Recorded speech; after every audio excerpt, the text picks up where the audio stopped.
Lecture for today. We're talking about the origins of the Cold War.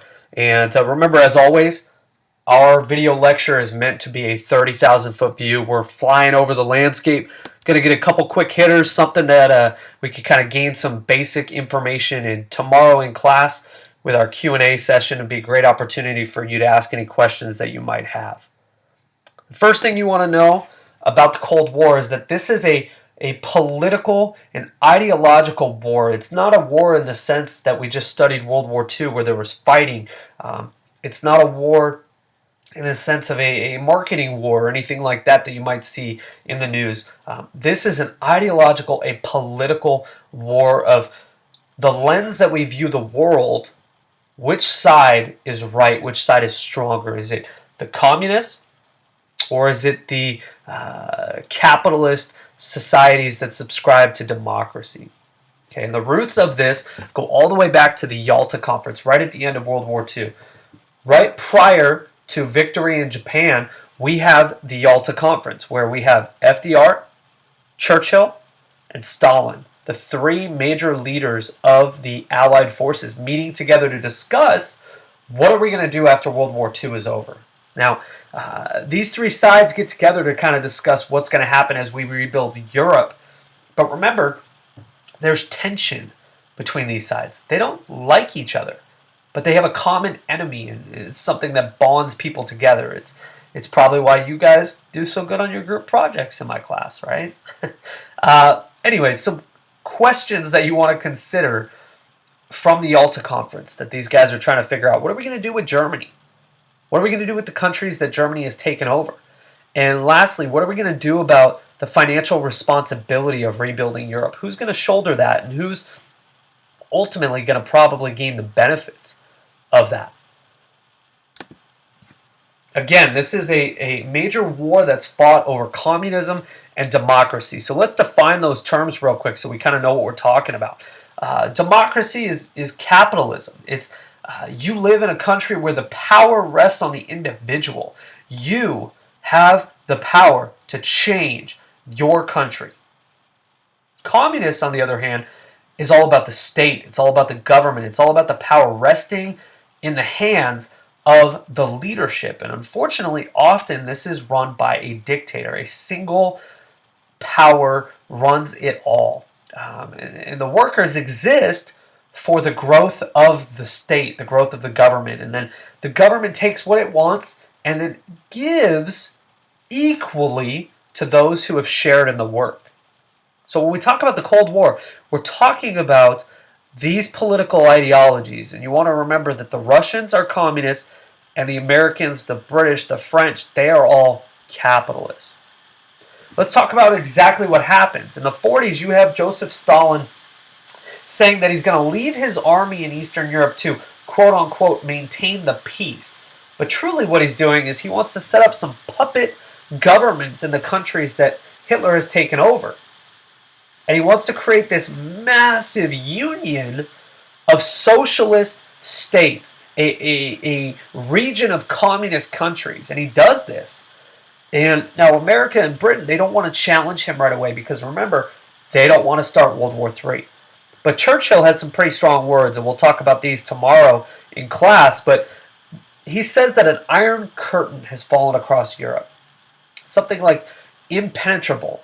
A very awful statement.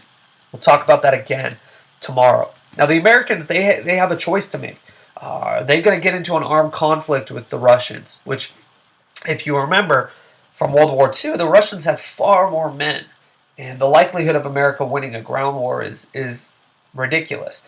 And Truman can drop the atomic bomb. He's done that in Japan. But the Russians are getting their own atomic bomb. And we'll address that here in a second. So the better idea, the term that Truman comes up with, the policy that he comes up with, is this idea of containment. And literally, it means that we are going to contain the growth of democracy. And the first place that we focus is in Germany. Remember, we're going to divide Germany up. The four major powers, the three major Allied powers, and then now France is getting back on their feet. We're going to split Germany up, and we're going to focus on rebuilding it, but make sure that they don't rise to power again and start another war.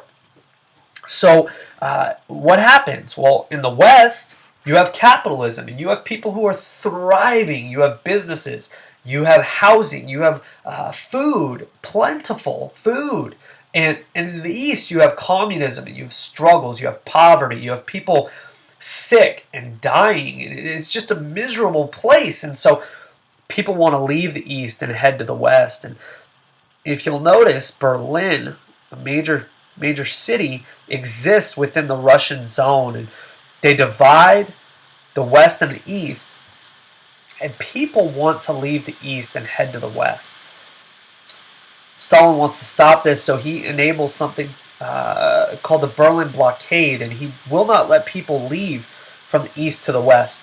Now, America has a choice. Britain has a choice. Are they going to engage in a conflict, or can they find a passive way to address this issue? And that's what they do. They do something called the Berlin airlift, where they drop goods to help citizens living in East Berlin to survive. Ultimately, though, Stalin gets upset and he builds something called the Berlin Wall, and he divides the East and the West from each other. And in the East, you have communism, and in the West, you have capitalism. Now, if you notice over here, a couple pictures here. This is a young married couple. The woman is on the wall talking to her mother and father, who are on the other side. They are unable to go back and forth and travel between the two countries. So this is how they communicate. This is how they catch up. They don't send texts. They don't snap. They don't tweet each other. This is how they talk. We have growing mistrust and fear between these two sides. And so America and Russia engage in this spy warfare, this era of espionage. And America has the creation of things like the CIA and the NSA, and we have conflicts all across the globe. And we'll talk about the Korean conflict a little bit more in detail later on, and as well as the Vietnam conflict. But what you want to know about these conflicts is Russia and America never directly fight each other, but both superpowers give aid, sometimes in the form of weapons and money, other times in the form of troops. And so ultimately we have a stalemate in the Korean conflict, and we create this thing called the DMZ, the Demilitarized Zone. This is still present today, where we have North and South Korea who have very, very different views. And if you watch the news at all, you'll hear about North Korea in the news. It is a communist nation still, and there's a guy who has some things that he likes to say about the West and about America and things. So we also at this time have mutually assured destruction. The idea that because of the large stockpiles of atomic bombs that both sides have, if one fires, the other will, and that would be bad. The Red Scare, early 50s, the fear that communism will ultimately win the Cold War is rampant throughout America. And many Americans fear that communists aren't going to attack us, but that they are going to slowly infiltrate our government. They are going to take government positions and destroy America from the inside out. And Joseph McCarthy, who's a senator from Wisconsin, he plays on this fear. And he claimed in 1950 to have a list of over 200 names of members of the United States government who were secret communist spies, and he threatened to oust these government members. There was some pressure, and ultimately, by 1954, we learned that really Senator McCarthy was on a witch hunt. He was looking for anyone and everyone who challenged him and wanted power, and if you challenged him, you tended to find your way onto one of his lists. But what it did, and the Red Scare and McCarthyism, what it did is it showed how easily the American people could become fanatical and hysterical over the fears of communism creeping its way into America. So this is a really important point. You want to pay attention to this. Let's fast forward and talk about how the Cold War ends.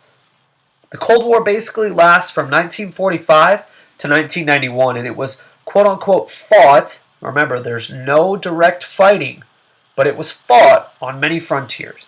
Ultimately, it is a political war. It's an ideological war. How you view the world is ultimately what's important when you think about who wins this war. The superpowers, America and Russia, are fighting by supporting other armed conflicts in Korea, Vietnam, and the Middle East. And ultimately, it took less extreme leadership during the late 1980s, where we have President Reagan and Russian leader Gorbachev, who lead us to ultimately have peace in the Cold War. Remember, be sure to log on to the Google Docs forum and answer tonight's lecture questions. Make sure that you review your notes, and if you have any questions, you highlight them so that you're ready to go for our Q&A tomorrow during class. And as always, make sure that you congratulate yourself. You've invested in your future, and you're going to be a wiser, more articulate citizen, someone who can think for themselves and can challenge historical views and determine what you think is right or wrong. So thanks so much for listening. Excited to see you guys tomorrow. Make sure you do the Google Docs. We'll see you tomorrow in class. Bye-bye.